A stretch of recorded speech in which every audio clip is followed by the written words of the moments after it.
Hey guys, Arcturus here. Today I want to fanboy over Kazuha. We'll be covering several topics, so just sit back, relax, and let me know your thoughts down below. Let me start with what I've got saved for my boy. I haven't wished since the Hutao banner in early March, where I went ham, alright, and I got C1 on her.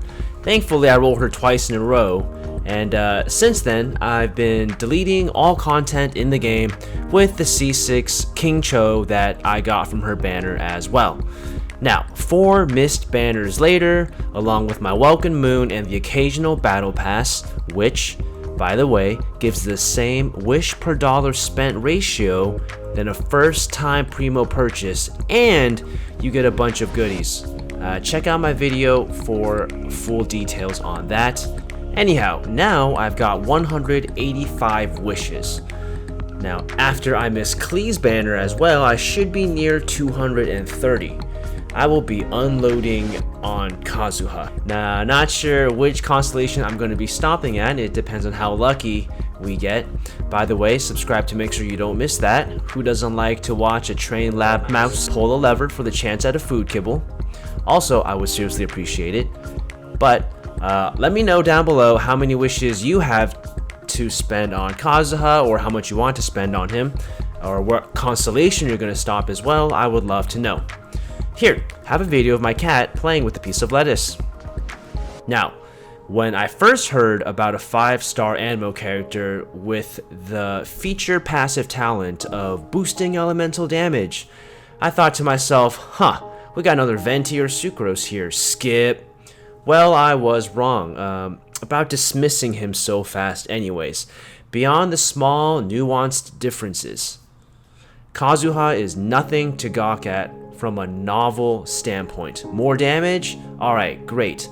But his character model is amazing, and that alone is a get, because this game is all about how you want to play it, and you bet that playing characters that are pleasing to look at is a driver for everyone. I mean, an animo character that sports red as his color and samurai as his theme? Yeah. So, people have told me they want to main him. Awesome. You do you, boo. But his ability set and currently speculated numbers on his damage percentages suggest that he's probably best as a support DPS. Now, I'm not saying you can't main him, do it, but he isn't going to delete content in the same way like Hutao or Ganyu if you main him. Now, he will do it slower, but he will do it in style and looking damn fine. Moving on, let's talk about my team for him when I try him as a main. Now it's going to be Bennett, Xingqiu, and Beidou. Let me know down below what team you'll be using, so maybe I can add that to my team if it's a good idea. But hear me out. This game is either about elemental reactions or Unga Bunga physical smackdown. I prefer the former, so won't be using Cryo or Electro for the superconduct, although it's obviously required for a physical build, but wouldn't be as effective as an elemental. I'll talk more about that when we cover weapons next. I also want to cover my bases for elemental shields, because nothing is more annoying than trying to break a Fatui shield when you don't have the right elements, or a mage shield. Now I will have to be missing an element because Animo is going to take a slot obviously, but that's the sacrifice you get when you play with Geo or Animo. But the more reactions I can proc, the more energy I'll get, and the more bursts I can play. Now all 3 of these supports are persistent ult supports or persistent burst supports, with Xingqiu and Beidou also having a mobile element. Their burst goes with your character, and that definitely complements Kazuha. Bennett is there to make up for the loss, attack, and damage that I'm going to have when I inevitably give him some elemental mastery artifacts. And his weapon will be elemental mastery as well, more on that later. Now Xingqiu and Beidou's ults will be creating crazy electro charge damage, and since Kazuha has no penalties on swapping out like Child or Hutao does, I get to have fun with Beidou's perfect counter as well, which really keeps things interesting, and it's why I prefer Beidou over Fischl when it comes to electro damage or support. Alternatively, if I decide he really doesn't do well as a main and I'd rather go support DPS, my team is to use Hu Tao instead of Bennett. This will allow me to delete content that I find annoying, and she will give my team 12% crit when I take her off the field. Child instead of Xingqiu would also be pretty pog. Now, let's talk weapons. By the way, check out Genshin Honey Hunter World for all of your database needs. People are throwing around ideas of Aquila Favonia for high attack and physical damage to make a physical Kazuha build. While that isn't a bad choice, I really don't think it's optimal. Don't get me wrong, you could put a wet noodle in Kazuha's hand, give a reason why it'll stick, and it would be a valid point, and you would still coast the game just fine.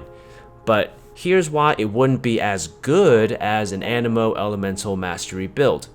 His current speculated normal and charge attack percentages are lower than Kaching's, which is kind of the benchmark for one-handed swords, physical build, and his level 8 charge attack damage being cumulatively 80% lower damage than Kaching, which is just not as good. Overall, it's inferior. And it wouldn't help boost his Anemo-based plunge damage whenever you use his elemental skill, so you lose out on all of that. Of course, if you want to build physical, you can, and you'd still do fine. But I do believe, and so does Mihoyo, who designed him, that Elemental Mastery is the best way and optimal choice to go because of his weapon. That's coming out 5-star, it's EM based. But because of this, let's just take a look at the new sword compared to the next best option, Iron Sting.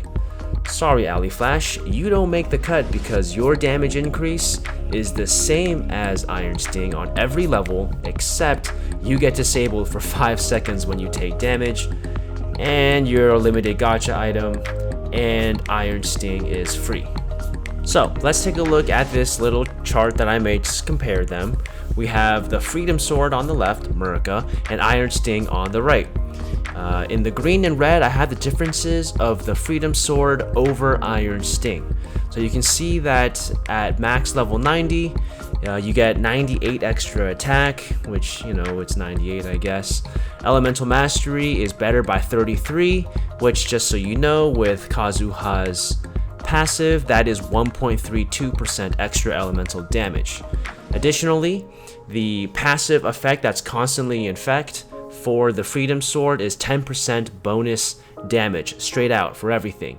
But that is the same thing for the Iron Sting's bonus as well, but Iron Sting can actually go beyond the Freedom Sword depending on what refinement you have it at. So you actually beat the 5-star weapon on that. However, once it comes to the Millennial cooldown, which has a 12-second uptime and an 8-second cooldown, you now have an extra 16% attacking damage. That includes normal, charged, or plunge attack for Kazuha and your whole team, along with an extra 20% attack in general for the whole team. The problem is, it could cost you 9,999,999 Primo Gems just to get even one sword, while the Iron Sting you could basically get with time. Now, you can see here that yes, the 5-star sword is better, however, you decide if it's worth rolling for. Maybe if you're close to pity on the weapon banner, give it a shot, you never know, but if not, you can fall back on the Iron Sting. It looks to be a pretty good 4-star supplement. Additionally, just at the bottom, I just wanted to say that if you do choose to use an EM artifact instead of like attack percentage or anemo or crit rate, crit damage, every 187 EM, which is a 20 level artifact, gives you 7.48% elemental damage increase with Kazuha's talent. Wrapping up now, we have the artifact sets. Easy peasy. It's the 4-piece Viridescent Venerer set, and you choose Anemo or Physical Damage Goblet based on your play style. This is where the Fizz build could be great because you could still keep the 4-piece bonus from the Viridescent Venerer, and you would still do decent physical damage when paired with Superconduct. But if you are just cut from a different cloth, you could go Aquila with a 2-piece Bloodstained and the 2-piece Pale Flame for maximum physical DPS. Of course, you'd have to use Cryo and Electro for Superconduct, and let Anemo be your catalyst to group your foes for deletion. Okay, so with all that said, let me know down below how you will be building him and what team you will be using when he releases, especially how many wishes you have saved up, because I want to know what you guys are going to be spending on Kazuha. Alright guys, I'll catch you next time. Take care.